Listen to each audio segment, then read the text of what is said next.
Kerana dia tengok Syiah ni lebih akademik daripada Ahli Sunnah. Ya, dia ni bahasa Arab pun tak tahu. Dia kelih fizika kitab tu. Dia kagum. Lepas tu ada pula yang promosi lebih-lebih. Nah, akhir sekali dia tengok lebih praktikal Syiah, maka dia pun pilih Syiah. Tu ayat. Ni pelajar tahun 2 di UKM. Awak macam mana? Jadi kalau kita bincang dengan dia, kalau dia tak jawab, dia senyap. Dia senyap. Itu sifat orang menganut ajaran salah. Dia bila dia yakin, dia kata aku tak jawab, sebenarnya dia jawab. Berat kena senyap gitu. Ni berat.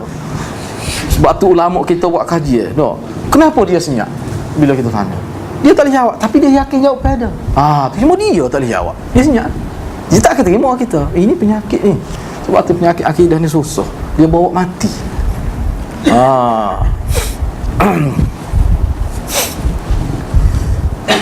Anak sendiri pun pening kepala, kita kecek dia senyap, tak sakit hati.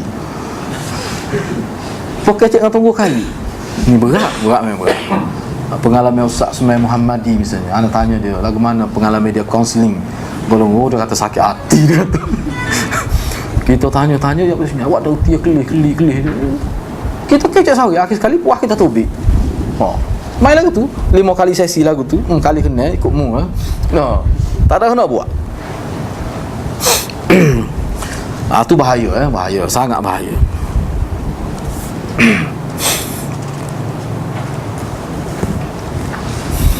Tidak dinafikan terdapat banyak sekali hadis-hadis bukan manduk tu, maudhu' tu, kerana itu tidak dapat untuk memastikan kebenaran dari kepalsuan. Jadi cuba bayangkan dak, puak-puak anti hadis dia tengok ada kitab khususnya. Sebab tu dia tak belajar sebenarnya. Dia kata cuba tengok, banyak tak banyak sehingga ulama boleh buku kan, bukan sebuah kitab Al-Mawdu'at. Mana boleh kumpul satu kitab khusus beberapa jilid Al-Mawdu'at, kitab-kitab hadis-hadis maudhu'. Maknanya hadis ni siapa hak maudhu' tu banyak gitu mu. Enggak, dia tak kelih lagi hak maudhu' Syiah tu. Kalau maudhu' Syiah bab Quran saja 2000 lebih. 2000 lebih. Al-faslul khitab fi isbati tahrib kitab Rabbil Arba' atau kumpul. Ayatnya Quran ni telah diubah oleh sahabat. Dia buat mari dia cipta riwayat-riwayat palsu sehingga 2000 lebih riwayat. Tu kitab tu. Cuma dalam tu ada tak siapa sebenarnya, capur dengan lain. Dalam tu ada 1000 lebih riwayat. Capur dengan lain, ulama kita kata yang buat kajian berdasar pada kitab kita tu memang cukup banyaklah. Golongan hadis ni dia pun tak tahu. Kadang-kadang hadis maudhu' tu lahir 400 tahun lepas Nabi. Lepas tu. Sebab tu kita tengok sekarang ni hadis-hadis maudhu' tak ada dalam kitab-kitab hadis maudhu'. Sebab kitab tu, hadis tu baru sangat umurnya. Ulama tak ada masuk dalam kitab maudhu'at. Setengah-setengah tu. Orang kita awal tahu tak ada dalam kitab maudhu'at. Dia umur baru nah hadis tu. Dia kena tengok dalam bagai maktabah digital dia. Dalam itu tak ada. Cari tak jumpa. Berapa baru sangat umur dia. Tu. Kemudian dia kata banyak terdapat percanggahan di antara satu hadis dengan hadis yang lain. Kadang-kadang berlaku idad, percanggahan. Nak sesah macam mana? Sedangkan dia kata dalam Quran pun sebut dah. Salah satu sifat ajaran tak betul ni banyak berlaku percanggahan. Sebab tu dalam Quran tak ada percanggahan. Jadi bila tengok hadis bercanggah, dia kata Quran pun sebut gitu. Tu dia pun jadi, sebenarnya perkara itu semuanya tidak belajar lah tu. Kita kena ingat, walaupun seorang itu dapat title profesor, itu tidak menjamin dia faham maulid. Tengok latar belakang dia, guru dia siapa. Setengah-setengah kita tengok yang ketimbul masalah dengan hadis ni, kadang-kadang faktor guru dia, musyrif dia semasa dia buat PhD dan sebagainya, dia bahan bacaan dia. Kadang-kadang dia baca buku-buku yang tu punya kitab tu sendiri pun sudah ada masalah dah. Jadi dia masa dia baca kitab tu, dia tidak ada satu nilai. Sebab bahaya buku ni sebenarnya. Bahaya buku kalau kita pun tidak ada satu nilai ilmu, basic ilmu yang kukuh, dia boleh menyebabkan kita jadi terpesong dengan bahan-bahan bacaan ini. Banyak berlaku gitu. Lepas tu dia kata banyak hadis-hadis yang memberi gambar lucah yang tidak sesuai dengan Rasulullah sallallahu alaihi wasallam. Misalnya Rasulullah ni nikah dengan budak, jalan tu tengok dalam internet. Nikah dengan budak, mana tahu, tak ada sejarah dunia, tak tokoh dunia jenis lagu tu. Sebab tu dia sebut Nabi ni haiwan sek. Dia kata kepada Nabi ni haiwan sek.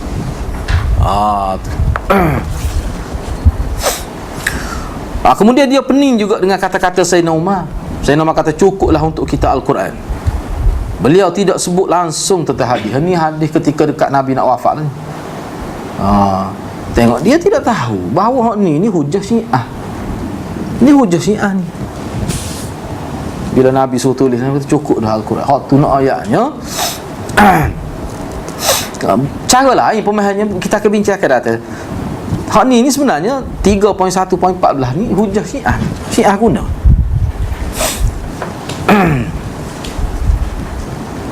Dia kata untuk faham Al-Quran tidak diperlukan kepada Al-Hadis. Setiap orang boleh memahami Al-Quran dengan kecerdasan minda dia.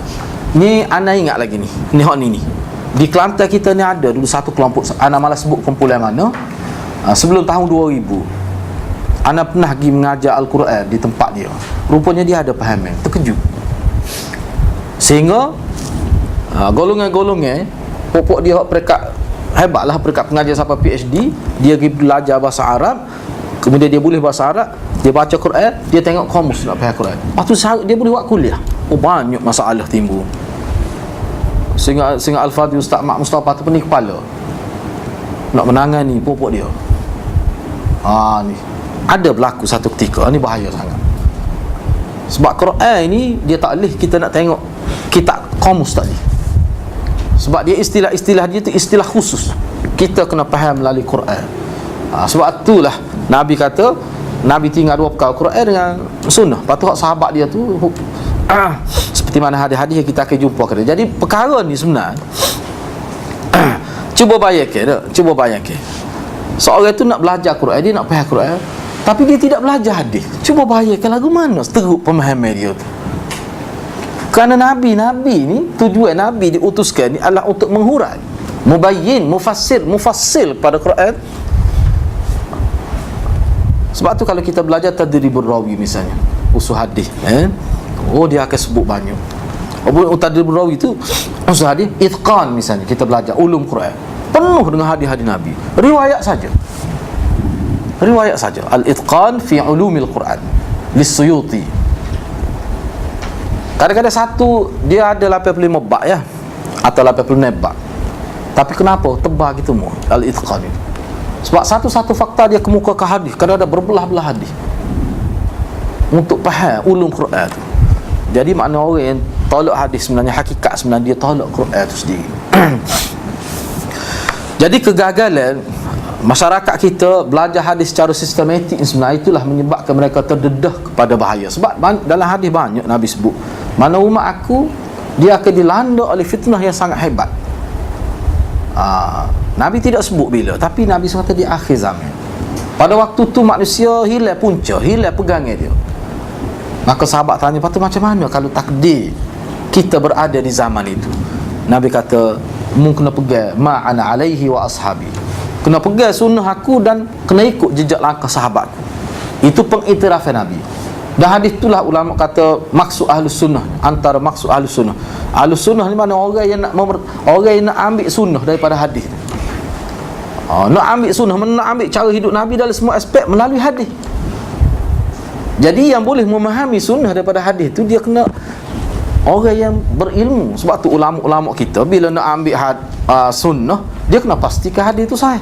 Jadi nak mengenali, nak meneliti, nak menganalisa hadis tu menyebabkan ulama tak ada nak buat kerja lain.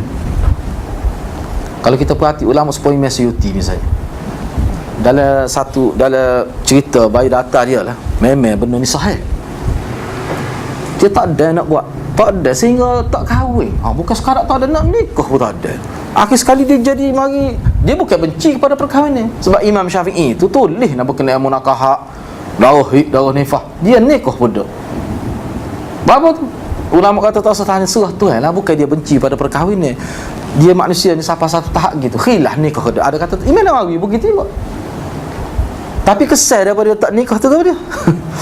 Kalau kita kesal tak nikah tu jadi lagu lain. Dia kesal daripada dia tak nikah, dia tak nak keluarga tu, rupanya anak murid dia berjuta. Dia duk baca kitab dia. Imam Suyuti kata aku akan bersalah dengan manusia sampai kiamat dengan sebab aku tulis kitab. Bila orang pergi kitab dia seolah bersalah dengan dia. Maknanya vision dia, dia punya pemikiran dia tu. Biarlah tak ada keluarga pun, tapi buat kerja sampai 500 buah tulis kitab. Imam Suyuti, Imam Syafi'i, Imam Nawawi. Imam Nawawi tu syarah Muslim sampai ke hari ni syarah yang terbaik. Hafiz Ibn Hajar tulis syarah Bukhari sampai hari ni tak ada boleh ditandingi lagi sampai ke hari ni. Sampai ulama dia kata siapa dia nak baca Bukhari dia tidak rujuk pada Fathul Bari, tu orang gila tu lagu tu. Kata ulama maknanya pentingnya kitab Fathul Bari itu dalam menghuraikan Sahih Bukhari.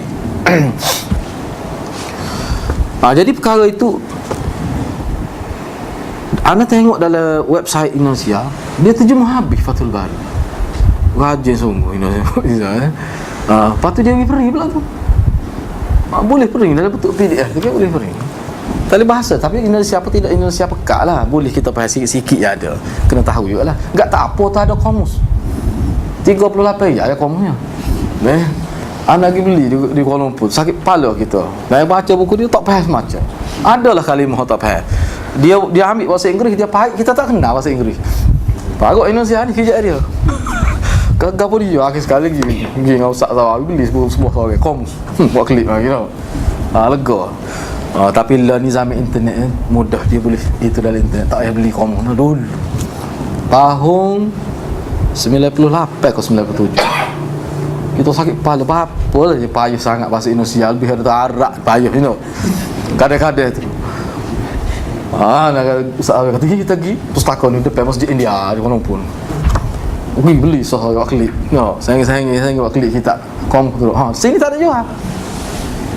Tapi lah ni alhamdulillah dengan internet lah ni boleh. Sebab tu anda nak sebutnya gini, dengan internet sebenarnya cukup banyak kebaikan kita boleh ambil. Cukup banyak kebaikan. Cuba ambil lah, manfaatkanlah nikmat maklumat yang dalam bentuk internet tu. Cukup banyak. Cuma ada juga masalah dia ni waktu tak boleh lari tu. Apa-apa pun akan ada gitu. Ni berat lagi. Sampai hari ni ada ni. Ni 3.1.9 hukum-hukum yang diberikan oleh Rasulullah sallallahu alaihi wasallam hanya khusus untuk zaman baginda sahaja. Kemudian hukum-hukum itu boleh berubah dan dipindahkan mengikut keperluan masa dan tempat. Jadi maknanya hukum itu seolah-olahnya apa yang Nabi buat tu, bila kata boleh diubah, boleh diperbesarkan lagi saiz hukum ikut salah, maknanya di situ akan terdedah kepada sebab manusia. Nabi tak apa, dia maksum macam-macam hari dalam kepala dia. Jadi ulama ni macam-macam lah. Bila dia ubah, maknanya tidak akan seragam. Dia duk pening dengan mazhab asalnya pokok ni. Okay, kalau kita belajar usul fiqh kan, kena mazhab Syafi'i sesuai di kawasan mana, di benua yang macam mana. Mazhab Malik, mazhab Abu Hanifah, sebuah setengah mazhab tak kata rima boleh makan. Kita akan belajar dari Bukhari belakang tu. Sekat rima ya, anjing dak. Anjing ke babi dak sekat rima ada. Kita akan ngaji belakang tu. Kau ulama kata boleh ada, boleh makan pun tak aja buat suk rima, tak ada tu. Dia tak pernah pun kata gitu. Tapi buat apa ada bahas tu. Ada kaedah, ada cara dia. Jadi bila kita baca tengok tu kata ni, dia ambil daripada hukum. Hak ni dia guna kaedah nahwu. Dia guna kaedah nahwu. Boleh. Sebab nak belajar hadis hakikatnya, kalau nak sungguh jadi kemas sungguh, memang dia kena ada ilmu alat yang kukuh, dengan nahwu, dengan sarah, dengan mantik, kena ada berlaku. Sebab ulama tulis kitab dulu, dia guna semua ilmu. Jadi bila kita nak baca tak ada ilmu tu, kita akan bermasalah lah. Ni kalau untuk peringkat hak berat-berat. Jadi kita belajar Bukhari ni, kita akan jumpa belakang tu, hak tu suka tu.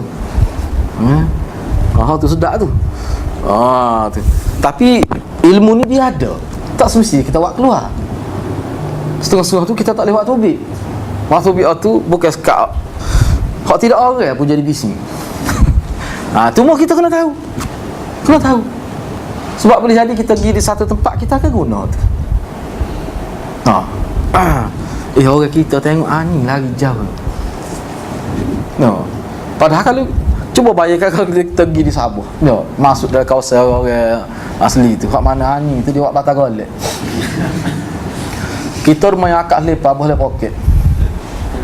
Buat dalam baju gomel lepas takutnya setuh rani. Cakap tu sama nak hari dia tu. Kononnya lagi berdakwah. Orang kafir pokok missionary pergi peko ani. Kita nak gimana? Dia menulis sebab tu orang nak pergi dakwah tu dia kena masuk khusus, ya khusus pula. Tu jadi benar-benar gitu sebenarnya. Banyak lagi benar-benar lain. Banyak perkara benar lagi. Sebab itulah dengan kita belajar kita nampak model agama sebenar yang Nabi SAW bawa kepada masyarakat yang dikatakan rahmatan lil alamin. Dia duk pening. Agama ni turun di Arab. Nabi praktik di Arab. Macam mana nak sesuai di tanah Melayu kita? Dia kata kita kena terima Quran saja. Padahal kalau Quran saja wa ma arsalnaka illa rahmatan lil alamin, tu Islam ni bukan bersifat setempat, dia bersifat sejagat Quran. Sebab tu kalau kita tengok hadis sebenarnya sejagat. Sebab tu saya belajar hadis nak memang kita rasa lega lah, luah lah agama ni. Siapa tu guru saya kata kalau ngaji sengati dia tidak sekop dalam agama ni. Dia tidak rasa sepit lah agama, dia rasa luah. Tak adalah agama Islam ni yassiru wala tunaffiru. Mudah, jangan meliar kau. Mudah lah kawan. Belajar molek. Okey, kita minta maaf saya nak sebut, saya nak tambah. Sekarang ni mengikut pengalaman saya pergi luar Kelantan berkenaan dengan Syiah ni. Memang Syiah guna ni isu ni. Dia guna keluasan pekoh dia sebab dia kata engkau kita ni pegang Syafi'i di Malaysia ni. Jadi bila pegang Syafi'i kok mana pun kena Syafi'i. Jadi berkenaan isu jamak qasas maya. Dia guna isu ni. Dia ada pelajaran universiti yang saya sebut ni. Antara hak dia sebut tak praktikal dia kata. Dia kata ustaz duduk di Kelantan tak apalah, kami duduk di bandar-bandar besar yang mana jam dia tu 2-3 jam. Jadi nak semaya lagu mana? Jamak qasas. Dia gabung selalu asal dengan Zuhur. Tak akid kepala, nak tahu mana pun. Lepas tu ngorek dengan Aisyah. Kalau dia sampai rumah pukul 9 pun, dia boleh jamak qasas. Tak ada masalah. Hati senang. Kita nak kata lagu mana? Ni lah masalah. Sebab kalau kita ngaji fiqh, ngaji hadis ni, kita akan jumpa berlaku Nabi Maya tahuta. Nabi Maya tak kena dalam keadaan tak semesti. Jangan takut ya nak tahu. Boleh lalu dah. Lepas tu pakar mana tu? Mazhab mana? Mazhab Nabi SAW. Kalau cara Nabi adalah hadis. Tak orang tak sebut mazhab Nabi nya. Itu bina jadi itu pula ada nama tu. Cuma nak ayatnya adalah hadis. Sebab tu insya-Allah lah bila kita belajar ni kita akan sebut pandangan ulama ni. Misalnya Syekh Waliullah Ad-Dihlawi sebut. Tak timbul masalah. Sahabat boleh pergi rata pakar Syam, tak timbul masalah. Sahabat berurus niaga lebih hebat daripada kita lagi. Tak ada masalah. Berurus kita ni pokok kita ni jaga berurus niaga sekadar pergi beli kedai orang kafir. Dok sahabat Nabi berurus niaga peringkat internasional dengan orang kafir. Tak ada masalah. Tak timbul masalah makan minum, tak timbul masalah. Apa? Kerana Nabi ajar tu molek. Jadi kita tengok tu tak timbul tu masalah mazhab masalah gapo tak timbul. Jadi bila kita sebut gitu, kita akan belajar, kita akan tengok. Bukan sebenarnya kita tidak tolak mazhab. Orang ngaji hadis sebenarnya dia menghargai mazhab sebenarnya. Sebab dia akan tahu banyak mazhab. Kalau kita ni tahu mazhab Syafi'i pegang saja, apakah itu dikira menghargai mazhab? Bagi ana tidak. Orang menghargai mazhab ni dia tahu belaka dalam mazhab mana-mana dan dia amal belaka. Hak tu baru menghargai mazhab sungguh. Supaya Imam Syafi'i kita bila dia pergi dalam kalam mazhab Ahmad, dia semaya cara mazhab Ahmad, itu dia menghargai. Lepas tu sayang-sayang kita. Sebagai contoh kita kata di Masjid Kubah Khiyar. Di Masjid Kubah Khiyar ni, di Masjid Kubah Khiyar ni ada belaka. Pergilah Masjid Kubah Khiyar. Ada belaka. Nak kata sepuluh Mekah tu tak lah. Tapi ada belaka situ Masjid Kubah Khiyar, Masjid Ismail Petran. Pasim ada belaka. Pasim mana? Ada pergi tengok duduk gini. Duduk gini story. Irsal. Tidak dah. Jangan kita kata Syiah lalu. Itu mazhab lain. Tidak mazhab Syafi'i kita lah. Kalau kita kata awak ni Syiah, kecil hati pula mazhab Malik. Dia kata kita Maliki dia kata. Tok guru Tok Imam Demo tu ngaji tok guru kawan dia kata. Dia kata gitu. Imam Malik tu mengajar. Imam Malik ngajar Imam Syafi'i ni lama. Baik Imam Syafi'i dia alim dengan Imam Malik. Lepas tu baru dia ngaji dengan orang lain. Habis dah kira-kira sukat dengan Imam Malik. Baru dia ngaji dengan orang lain, Imam Syafi'i tu. Tu. Tapi tak ada masalah, tak bermusuh Imam Syafi'i dengan Imam Malik. Bahkan dia sangat kagum dengan Imam Syafi'i. Jadi bila kita belajar hadis, kita menghargai semua mazhab. Bukan sekadar menghargai, kita tahu kenapa berbeza hukum sedangkan hadisnya sama. Tu kelebihan kita belajar. Lepas tu kelebihan Sahih Bukhari ni dia panggil kitab jami'. Benda ni kita bincang panjang minggu depan lah. Kitab jami' mana dia menyentuh semua bab. Fiqh ada, sirah ada belaka, bab politik semua ada, asas-asas dia. Tu kita bab jihad komplit. Kitab jami' ni mengumpulkan semua bab dalam kehidupan. Semua aspek kehidupan ada disentuh dalam kitab ni. Semua perkara, bab pemerintahan. 3.2 Syiah tu. Jadi hak ni kita tidak nak panjang lah ni. Moga hak ni maklum lah. Kita ni kira terdedah banyak dah tentang ni. Jadi anda pun tidak nak panjang, boleh baca sendiri lah tu. Jadi untuk menghadapi Syiah ni tak dapat tidak wajib kita mempelajari ilmu hadis. Jadi anda suatu baca sendiri lah. 3.3 cuba tengok situ. Mengikut sunnah dengan membabi buta. Ni kerana tidak ada kefahaman yang mantap. Orang kita ni bila sebut Quran, bila sebut hadis, memang dia hormat sebenarnya, nak amal hadis. Tetapi pemahaman itu kadang-kadang tidak sampai ke satu tahap yang menyebabkan dia jadi betul-betul mengikut Nabi. Tiba-tiba bila amal hadis nampak pelik, bila amal hadis nampak ganjil. Setengah tu kadang-kadang minta maaf, setengah tu nampak bodoh. Kita pun Allah kata berat. Kalau kafir tahu ni berat muka kita ni. Tapi niat tu nak amal hadis ni. Sedangkan orang amal hadis lah orang paling cerdik sebenarnya. Kerana hadis-hadis ni paling tinggi dalam tamadun manusia dari segi pencapaian, pemahaman, idrak dia dan sebagainya. Tiba-tiba bila amal hadis jadi nampak pelik, nampak ganjil. Kita akan jumpa banyak ni. Saya akan dedahkan banyak dia punya, sebab dia dengan saya tu ada buku ulama tulis khusus 5 jilid tentang fenomena sahabat dalam pengamalan hadis, dalam buat